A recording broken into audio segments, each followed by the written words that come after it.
Hi everyone, our latest PG Tip session was with Erica from Student Opportunity, and she's been discussing some of the workshops and courses that Student Opportunity offers to help students with their dissertations. So Erica, for those who are starting out in their dissertation and are unsure of where to start in terms of topics and finding a supervisor and finding the initial resources and source materials that they need. Which sort of skills workshops and courses would you recommend to help them get started? Okay, well, I think it's less going to a series of workshops, although they are useful, and I can tell you which ones I suggest, but mostly thinking initially in really broad terms about what you're interested in. So, what has been interesting in your modules? What has been a problem that you've encountered in your professional practice? What has made you curious? What has made you angry? All of those things can help suggest ideas for areas of research. And that might link into finding a supervisor because each department does it slightly differently. You might pick a topic from a prearranged list, which would have a supervisor already attached, or you might think of a topic and email your department, and then they would look at the topic list and think, oh, this topic fits within this person's purview, so they would link you that way. It's always okay to reach out to an academic member of staff and drop them an email, say, hey, I'm interested in something that I think overlaps with your expertise. Is this something that you think would make a good dissertation topic? And take the conversation from there. There isn't kind of a one size fits all approach with how dissertation topics are allocated across the university. And so that's why it's really important to dig out the student handbook that you are probably given at the beginning of the year and look at sort of what is in there for you. In terms of resources about kind of starting the kind of the idea of being a researcher, there are a couple of things on the academic and study skills Moodle that I'd recommend you have a look at. One is Being a Researcher, which really talks about being a researcher. That might be a shock. That talks about kind of the early process of research, how to get started, thinking about what interests you. And the other one is Writing Research Questions, which can help focus your research. And they're both in the academic and study skills Moodle. There's also a section of the Destination Dissertation Moodle, which complements the Destination and Dissertation summer programme called Topics and Proposals.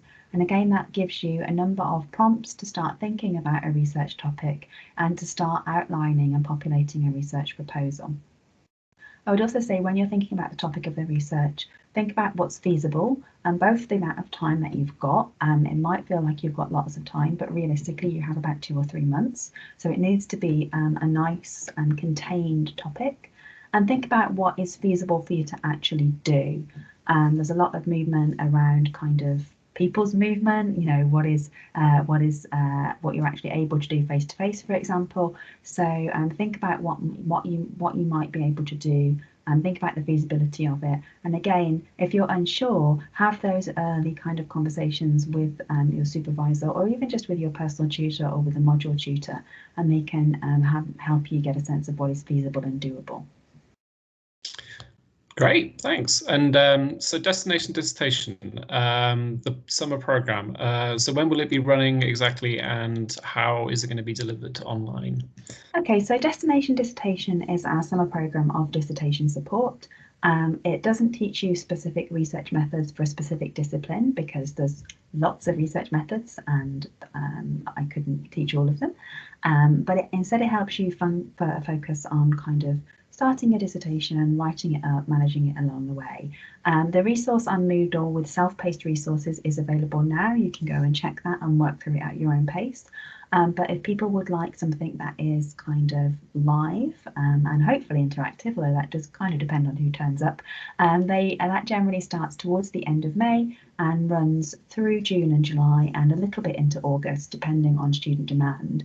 At the moment, I'm hoping that we can offer it online in terms of kind of live webinars, and then if at all possible some on-campus workshops and activities as well. So I'm sure everyone will appreciate we're still waiting for more information from the government about when that might be possible.